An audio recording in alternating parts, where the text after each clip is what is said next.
Hello dear student, देखिए आज का टॉपिक है हमारा सुपरपोजिशन प्रिंसिपल। इसको पढ़ने से पहले आपको याद होना चाहिए जो कूलम्स लॉ था हमारा, वो क्या होता था, फाइंड करता था फोर्स बिटवीन 2 पॉइंट चार्जेस। वो एप्लीकेबल होता था ओनली फॉर 2 चार्जेस। और जब हमने मल्टीपल चार्जेस के बीच में फोर्स फाइंड करनी होती है तो उसके लिए हमारा कौन सा लॉ यूज़ होता है, सुपरपोजिशन प्रिंसिपल। इसलिए इसका एक और नाम भी होता है force between the multiple charges. तो ये डेफिनेशन पे बाद में आते हैं। सबसे पहले आप एक कोऑर्डिनेट सिस्टम ले लीजिए। ये हो गया आपकी एक्स एक्सिस वाई और ये जेड एक्सिस, ये हो गया ओरिजिन। मान लीजिए आपके पास हमने मल्टीपल चार्जेस के बीच में फाइंड करनी है फोर्स। तो मान लीजिए ये आपके पास चार्ज है कोई Q1 जिसका ये पोजीशन वेक्टर है R1। ये मान लीजिए Q2 है, ये भी ओरिजिन से इसका पोजीशन वेक्टर हो जाएगा R2। एक और मान लीजिए कोई Q3, इसका पोजीशन R3। और ये कोई टेस्ट चार्ज ले लीजिए जिसको हम एंड में, जिसके ऊपर हम अप्लाई करेंगे सब कुछ।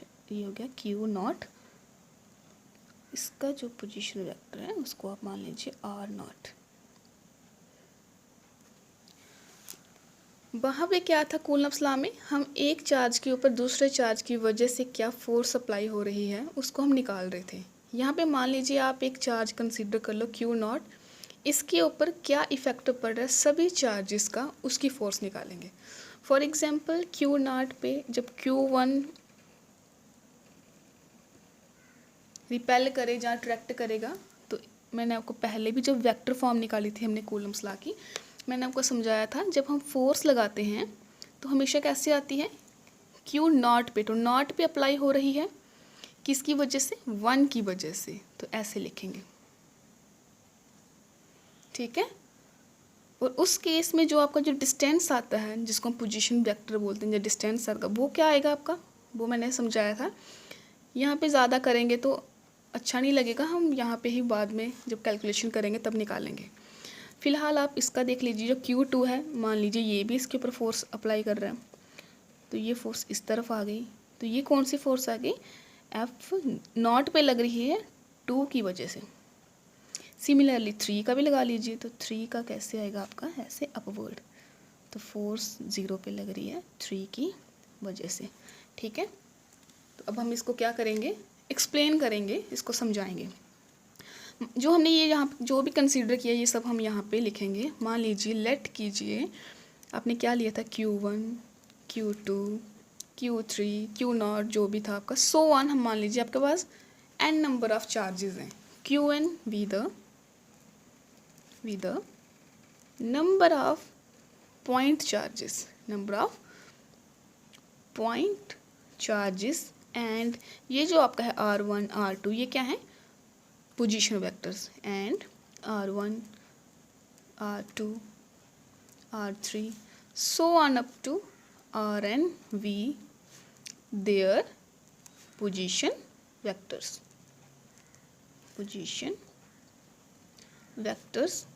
in the coordinate system. क्या है हमारा कोऑर्डिनेट सिस्टम, XYZ, ठीक है। आगे चलें।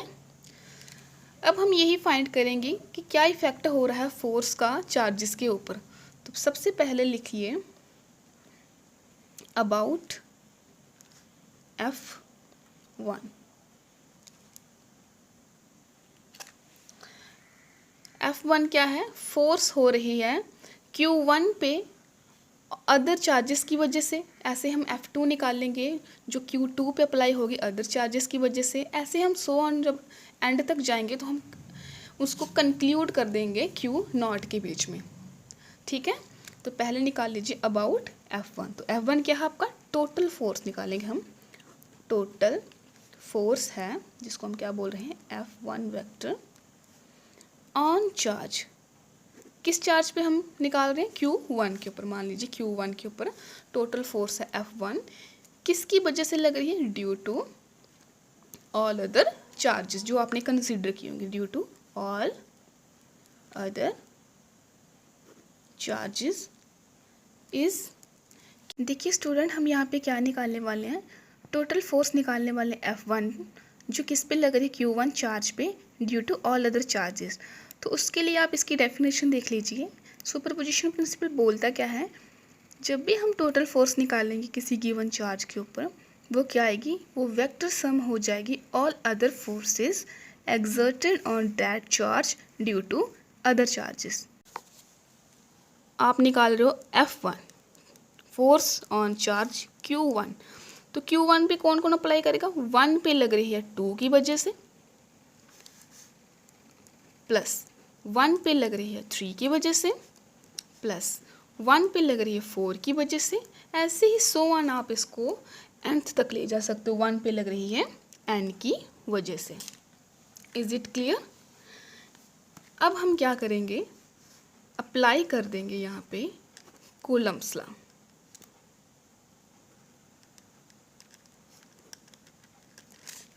क्या होता है कूलम्स लॉ, मैंने आपको पहले भी पिछले लेक्चर में बताया था। F की वैल्यू कैसे निकालते हैं, 1/4 पाई एप्सिलॉन नॉट। चार्जेस होते हैं, अब चार्जेस यहाँ से ध्यान से देखो कौन सा चार्ज है, एक है Q1 और दूसरा कौन है, Q2, ठीक है। अपॉन क्या होता है, आर स्क्वायर। अब देखिए ये वेक्टर फॉर्म है, जब हम R निकालते हैं तो मैंने पिछले लेक्चर में बताया था, जब हम डिस्टेंस की बात करते हैं वो हमेशा ऑपोजिट होता है। अगर ये 1 से 2 है तो इसका मतलब डिस्टेंस किसने कवर किया था, 2 से 1, तो यहाँ पे आएगा 2 से 1। तो डिस्टेंस का क्या होता है, हमेशा स्क्वायर। तो पोजीशन वो है आपकी, ये वेक्टर फॉर्म है, तो साथ में क्या आएगा, यूनिट वेक्टर। तो 2 1 का साथ में क्या आ गया, यूनिट वेक्टर। सिमिलरली हम बाकी वाले कर लेंगे, ये 1 और 3 के बीच में, तो 1/4 pi epsilon naught Q1 Q3 upon R square. अब इस वक्त हमारा आर क्या है, 3 से 1, तो 3 1 का क्या आ जाएगा, इसका स्क्वायर, और इसी का साथ में क्या आ जाएगा, यूनिट वेक्टर। अब 4 से आप सीधा ही, अब सीधा चले जाओ आप n पे, तो nth का क्या आ जाएगा students, 1/4 pi epsilon naught Q1 Qn upon R square. तो इस वक्त आपका क्या है, n से 1, तो nth to 1 और साथ में इसका unit vector. Is it clear? ये हो गई आपकी force on charge Q1 due to other charges. ऐसे हम सिमिलरली फाइंड करेंगे force on charge Q2 due to other charges, और फिर बाद में हम इसको क्या करें, समराइज कर देंगे nth में, ठीक है। चलिए नेक्स्ट चलते हैं। अब हम नेक्स्ट चलते हैं, अब हम निकालते हैं about F2। What is F2? Total force. अब हम क्या निकालेंगे, टोटल फोर्स जो हमारी F2 होगी वो ऑन द चार्ज, हम किस चार्ज पे निकालेंगे स्टूडेंट्स, Q2 पे due to all other charges, all other charges. तो क्या आ जाएगा, सिमिलरली जैसे हमने पहले किया था, अब हम 2 पे निकालने वाले हैं। तो जब 2 पे निकालने वाले मतलब हम यहाँ पे 2 पे लगेगी 1 की वजह से, प्लस 2 पे लगी 3 की वजह से, सो ऑन कर दो आप, 2 पे लगी n की वजह से force. Is it clear? Similarly हम यहाँ पर भी अप्लाई कर देंगे Coulomb's law. Apply coulomb law, तो क्या आ जाएगा, F2। बताइए इसका क्या आएगा, 1/4 पाई एप्सिलॉन नॉट, Q क्या है चार्ज, 2 और 1 अपॉन क्या आ जाएगा, आर स्क्वायर। अगर ये 2 से 1 है तो r क्या होगा, मैंने बताया आपको 1 से 2, तो यहाँ पे क्या आ जाएगा 1 2, और साथ में इसका क्या आ जाएगा, पोजीशन वेक्टर। सिमिलरली 2 3 का निकाल लो, 1/4 pi epsilon naught Q2 Q3 upon r, 3 से 2 हो जाएगा, 3 से 2 का स्क्वायर और 3 से 2 का unit vector. So on up to कर दो आप nth के लिए, 1/4 pi epsilon naught Q2 Qn upon r, ये क्या हो जाएगा, n से 2 का स्क्वायर और साथ में n2 का पोजीशन यूनिट वेक्टर। ठीक है। सिमिलरली हम क्या कर देंगे, सिमिलरली अब हम इसकी जर्नल फॉर्म बना लेते हैं। इन जर्नल फार्मूला निकाल लेंगे इसका। अबाउट हमने क्यू नॉट कंसीडर किया, हम इस यहाँ पे एफ नॉट रखेंगे। ठीक है, ये क्या है आपका टोटल फोर्स निकाल रहे हैं हम। टोटल फोर्स एफ नॉट होगी जो ऑन चार्ज किस में निकालेंगे, क्यू नॉट पे, जो मैंने आपको डायग्राम में मेंशन किया हुआ है। Due to all other charges, due to all other charges.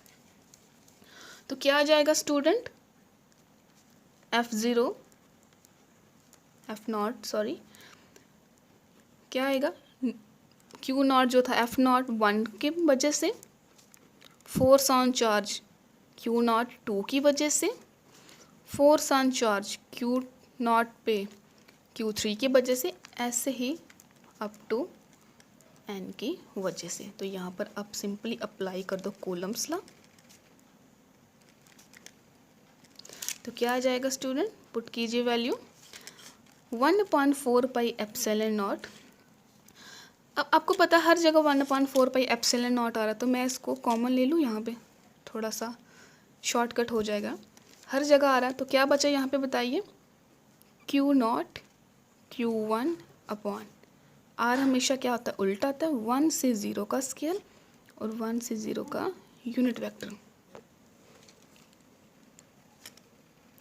Plus Q not दूसरा है Q2 अपॉन आर क्या आ जाएगा, 2 से नॉट स्क्वायर, 2 से नॉट का unit vector, so on up to क्या हो जाएगा आपका Q0 Qn अपॉन n0 का स्क्वायर, n0 का unit vector. Is it clear?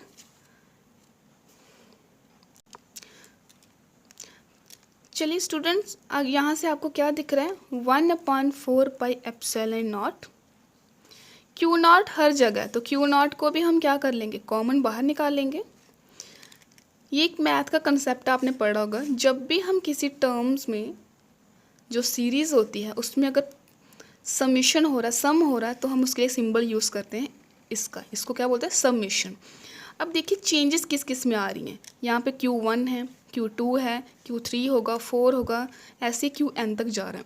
तो मैं लिख सकती हूँ Q जो है वो क्या कर रहा है, चेंज कर रहा है, जो Q नॉट था वो हमने कॉमन ले लिया है, अपॉन में क्या आ रहा है, R।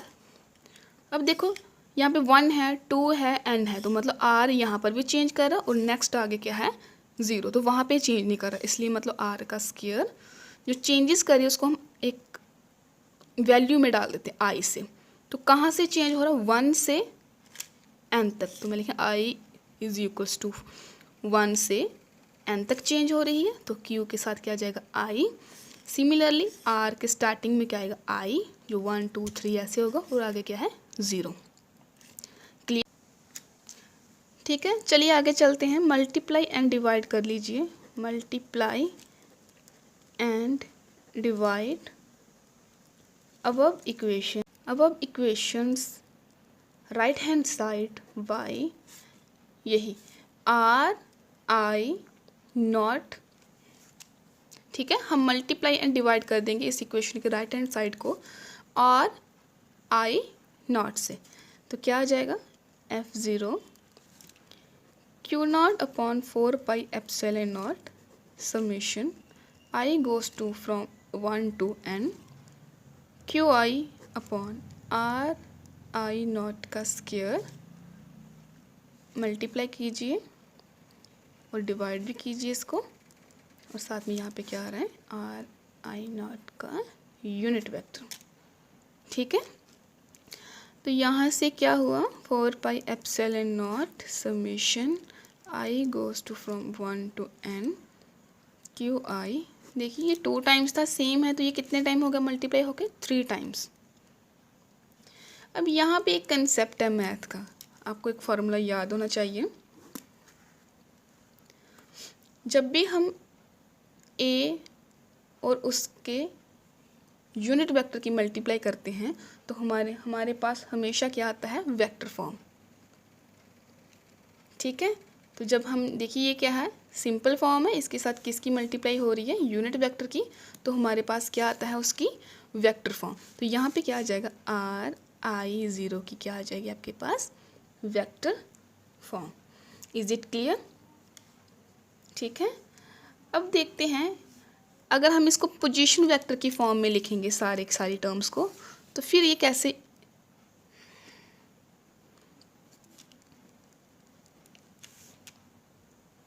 ये था आपका सुपरपोजिशन प्रिंसिपल। आप इसको यहाँ तक भी कवर कर सकते हो, बट अगर इसको आप थोड़ा और एक्सप्लेन करना चाहते हो तो एक स्टेप और बढ़ सकता है जब हम इसको किसकी फॉर्म में लिखेंगे, पोजीशन वेक्टर्स की फॉर्म में।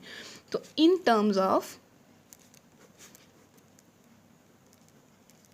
पोजीशन वेक्टर्स, क्योंकि पोजीशन वेक्टर हमने R1 R2 ऐसे लिए थे ना, तो चलिए हम इसको अब लास्ट में इसको कवर करते हैं। तो क्या आ जाएगा, Q0 upon 4πε0 summation I from 1 to n QI।